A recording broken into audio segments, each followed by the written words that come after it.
Apreciables hermanos y amigos, reciban un fraterno saludo de paz a vosotros.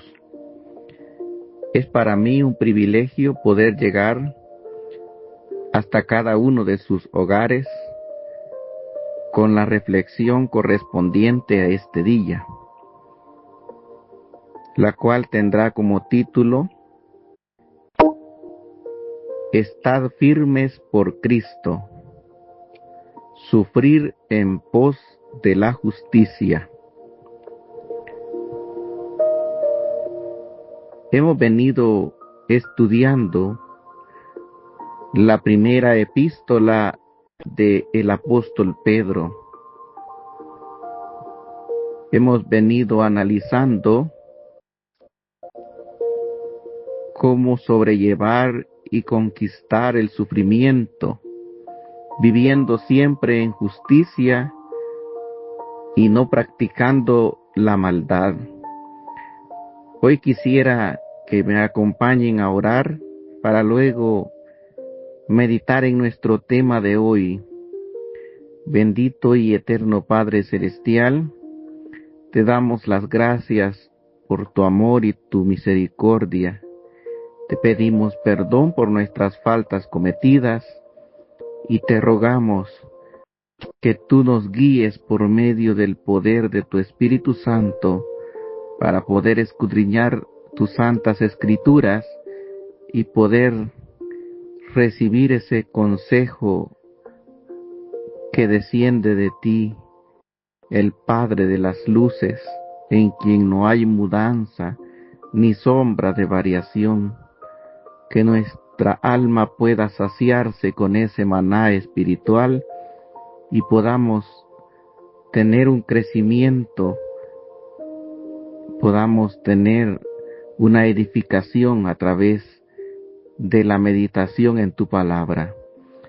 Gracias te damos en el nombre de Cristo Jesús. Amén. Vamos a leer nuestra lectura base, que hoy la tendremos en la primera epístola de Pedro, capítulo 3, versículos 13 al 17. Dice así la palabra del Señor: ¿Y quién es aquel que os podrá hacer daño si vosotros seguís el bien? Mas también si alguna cosa padecéis por causa de la justicia, bienaventurados sois. Por tanto, no os amedrentéis por temor de ellos, ni os conturbéis, sino santificad a Dios el Señor en vuestros corazones, y estad siempre preparados para presentar defensa con mansedumbre y reverencia ante todo el que os demande razón de la esperanza que hay en vosotros, teniendo buena conciencia, para que en lo que murmuran de vosotros como de malhechores, sean avergonzados los que calumnian vuestra buena conducta en Cristo. Porque mejor es que padezcáis haciendo el bien, si la voluntad de Dios así lo quiere, que haciendo el mal.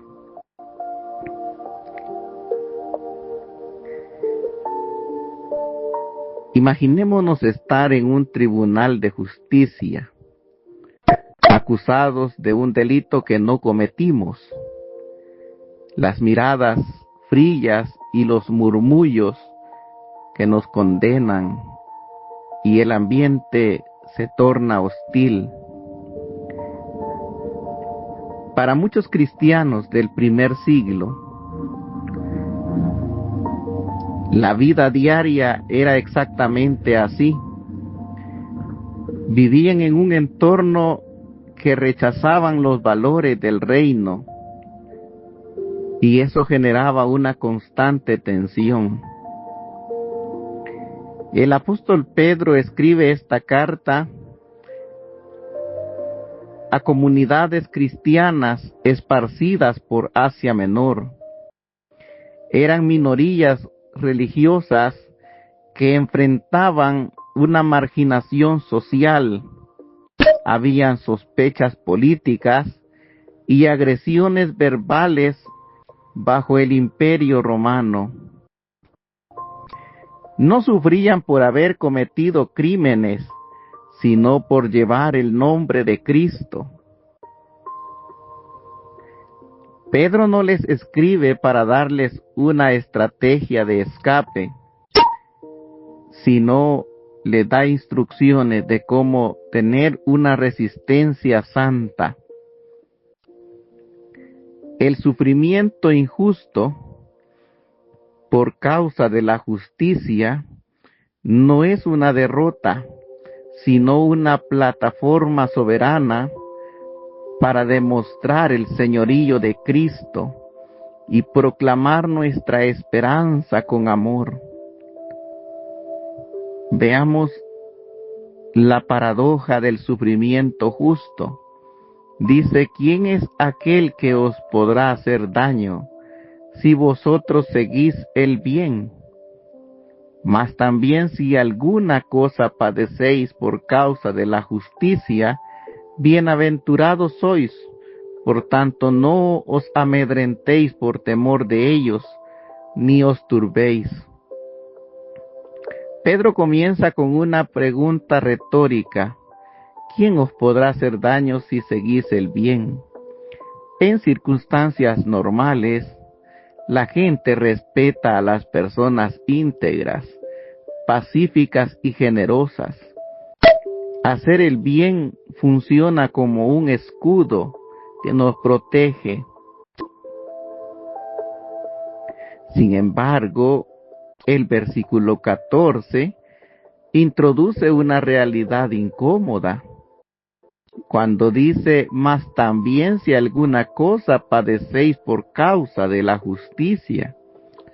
Hay momentos donde hacer lo correcto enfurece al mundo, pero Pedro cambia radicalmente la perspectiva humana al añadir, bienaventurados sois. Esta es la misma enseñanza de Jesús en el Sermón del Monte. En Mateo 5:10, la palabra de nuestro Dios también nos da una bienaventuranza cuando nosotros sufrimos por causa de la justicia, por causa de nuestro Señor Jesús. Y dice Mateo 5:10, bienaventurados los que padecen persecución por causa de la justicia, porque de ellos es el reino de los cielos. Las bienaventuranzas no solo son emociones pasajeras de felicidad, sino es un estado de aprobación y de favor divino. Sufrir por la justicia demuestra que estamos del lado correcto. ¿Cuál va a ser entonces el antídoto contra la intimidación? El mismo apóstol nos dice, no os amedrentéis por temor de ellos, ni os turbéis. El apóstol Pedro aquí nos cita el libro del profeta Isaías, capítulo 8, versículos 12 y 13. Vamos a revisar estos pasajes. Isaías 8, 12 y 13.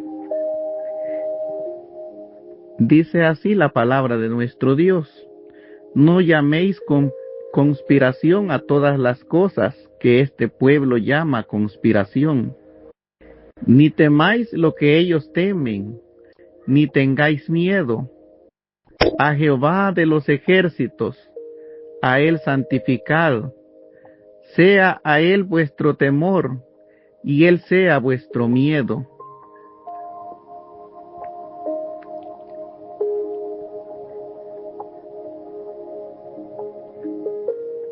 Cuando el mundo nos presiona, el miedo es la primera arma que éste utiliza para intimidarnos, pues el miedo nubla el juicio y paraliza la fe.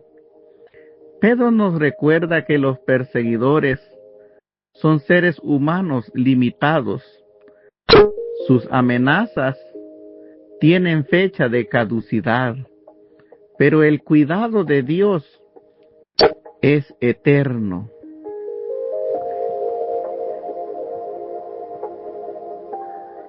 Dice que debemos santificar al Señor en nuestros corazones. ¿Qué indica esto? Que debemos nosotros apartarnos en el lugar más íntimo y esperar en el Supremo Creador. Si Cristo está habitando en el trono de nuestro corazón, las opiniones, las burlas y las amenazas de las personas pierden el poder de controlarnos. El tamaño de nuestro temor al ser humano también puede revelar el tamaño del concepto que nosotros tenemos de Dios. El apóstol Pedro nos dice que nos preparemos para presentar defensa. La palabra utilizada aquí es apología, un término legal que se usaba en los tribunales para dar una defensa contra las acusaciones que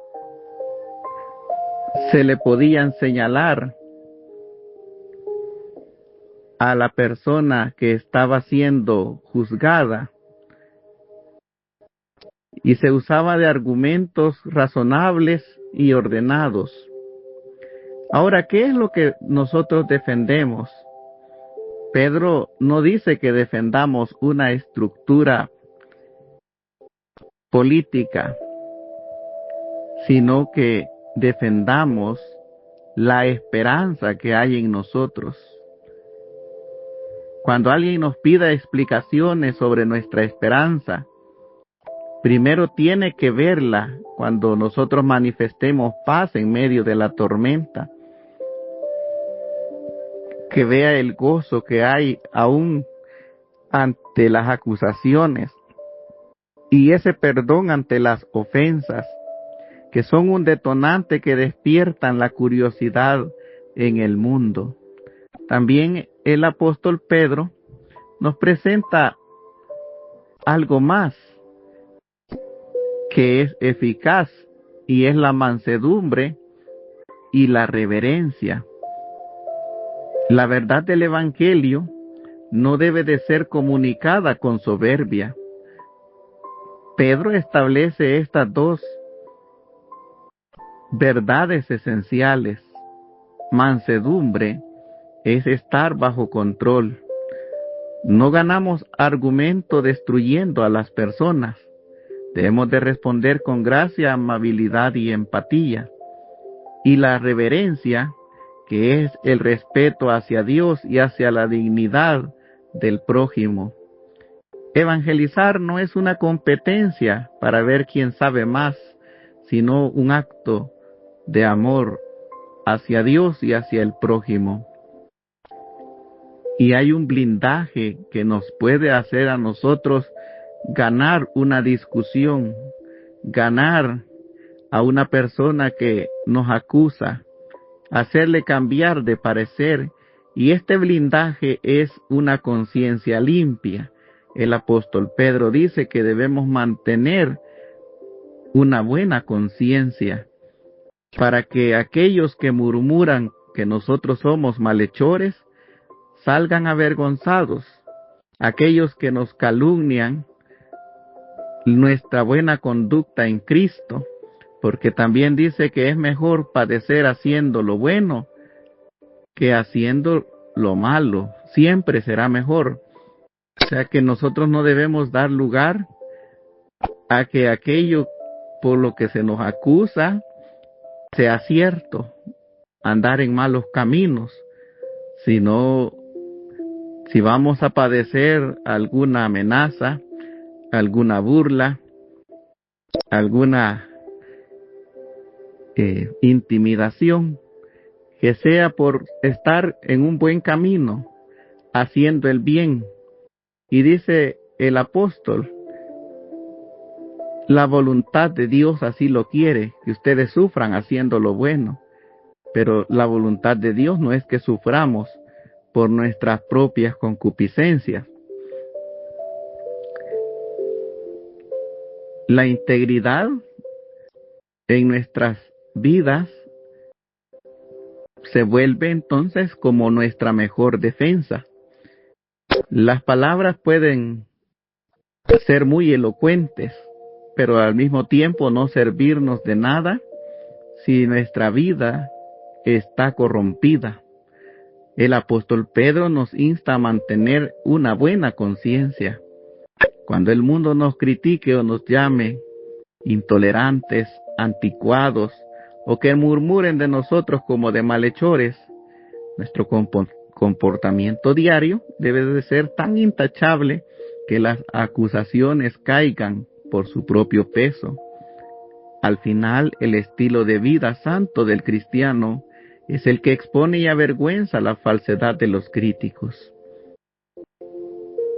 Pedro cierra este bloque con una lógica aplastante. Mejor es que padezcáis haciendo el bien que haciendo el mal. El sufrimiento es inevitable en esta tierra. Si sufrimos por desobedecer las leyes, por ser un mal empleado, por tratar mal a los demás, estamos sufriendo bajo las consecuencias de nuestro pecado. Pero si sufrimos por ser fieles a Dios, estamos bajo el filtro de su voluntad soberana. Estamos sufriendo, pero este sufrimiento produce carácter, madurez y una gloria eterna. Estos pasajes nos dejan una enseñanza a ser cristianos de un buen testimonio. Dios no nos llama a la autocompasión ni a una guerra cultural agresiva, sino a una fidelidad valiente. Examinémonos nosotros. ¿Estamos gobernando nuestras reacciones hoy en medio de un mundo violento? El miedo al qué dirán o al señorío de Cristo, ¿a qué le tememos nosotros? ¿Andamos con temor y reverencia todo el tiempo? ¿Nos dedicamos a la oración para rendirle a Él nuestros temores? Preparémonos para responder si el día de mañana en nuestro trabajo, en nuestro lugar de residencia, en nuestro lugar de estudio, alguien nos demanda una respuesta de nuestra esperanza. ¿Tenemos nosotros paz en nuestro corazón, aun cuando este mundo está tan caótico? ¿Sabríamos articular el Evangelio en nuestra vida? ¿Hemos ensayado nuestro testimonio centrado en Cristo, en su vida, en su muerte y resurrección? Asegurémonos que lo que hagamos pueda glorificar a nuestro Dios, que todas nuestras conversaciones y nuestras acciones puedan ser de una conciencia limpia, para que nadie tenga argumentos reales para dudar de nuestra fe. Debemos decirle a nuestro Dios que nos ayude para tener mansedumbre, reflejar santidad y tener también reverencia. Debemos siempre hacer lo que es correcto. Debemos depositar en Cristo nuestra confianza. Debemos responder con eficacia para defender la esperanza de la salvación y debemos mantener una limpia conciencia. La gente va a valorar lo bueno que hagamos, pero también depende de nosotros mantener una comunión directa y genuina con Dios y ser íntegros de una sola pieza, tener un testimonio intachable para que no blasfemen los gentiles el camino de la fe, sino que nosotros glorifiquemos a Dios por medio de nuestras vidas. Que el Señor Dios Todopoderoso les bendiga a cada uno de vosotros. Paz, carísimos hermanos.